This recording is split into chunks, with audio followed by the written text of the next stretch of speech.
Araw ngayon ng Biyernes at ito yung araw na magsisimba kami at ito yung unang Biyernes na naramdaman ko na talaga ang winter kasi sobrang lamig sa labas. Kahit dito sa loob ng bahay sobrang lamig. Kaya nagsuot na din ako ng inner at nilagyan ko ng liquid foundation itong mukha ko kasi sobrang haggard na ba. At syempre itong lipstick ko na wala ng laman, o diba? Meron ako isang lipstick pero hindi ko siya gusto kasi sobrang pula. Hanggat may laman hindi ko pa yan itatapon, lugiton ko pa yan sa kamay ko at ililipstick kapag meron pa siyang laman, o diba? Tipid.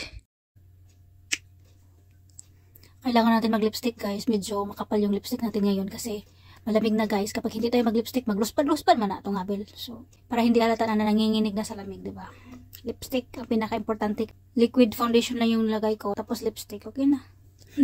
Okay na yan. Wala nang daghan para kay simba biya ta. Dapat di ta magpagwapag maayo. Ako na pinayda to guys. Sila mga kuan. Pakistani o Indian. Itong perfume na to guys, bigay to sa asawa sa pamangkin ni sir. Yan, bigay niya yan. Syempre malamig na ngayon guys. Naka-inner na naman ako ng ganito. Tapos at dito. Alam niyo, sa Pakistan ko to binili nung pumunta kami ng Pakistan. Kapag winter guys, ang isa sa hindi ko makalimutan ay ang mask. Kasi sobrang lamig yung ilong. So lagay natin to sa bag. Tapos guys, last month pa ata to binili ng mga amo ko or sa November na ba to binili. Kasi malamig noon guys, tapos binilhan ako ng sapatos. Yun, uminit ulit. Tapos ngayon ko na siya. First time kong masuot ngayon. Wala pa yung ka-dirty. Parang 1 month na ito dito sa bahay, hindi ko pa nasuot. Isusuot ko siya ngayon. Kung magsimba kami, kailangan may tapat ta. So ito yung tabot ko sa ulo. Yung jacket na lang ako guys. Uy.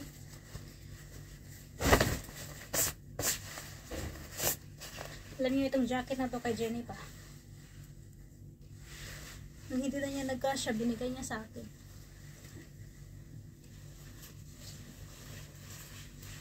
Ito na lang yung susutin ko. Kasi alam niyo, bakit problemado ako kasi sa simbahan guys, malapit sa dagat. Sobrang lapit sa dagat, kaya mas malamig doon. Lalo na pagkatapos magsimba, hindi pa kami uuwi agad. Meron pang hapunan doon guys, kaya hindi kami makauwi kaagad kasi itong mga amo ko ba, meron doon sila mga kaibigan, mga ganyan, kailangan kumustahan pa, ganun. First time pa malamig ngayon, kaya kala ko hindi pa masyadong malamig. Pero malamig na. Pati si madam nilalamig at pupunta na kami ng simbahan at fast forward nandito na nga kami at sabi ng amo kong lalaki dito na magpusing-pusing daw muna kami, picture-picture muna kami dito kasi maaga pa ba. At marami na din mga Christmas lights dito pero wala pa siyang ilaw, hindi pa tapos nila nilagay ba kaya hindi pa nila pinailaw. At magpicture muna kami dito at hanggang dito na lang guys. Thank you for watching. Bye bye. God bless everyone.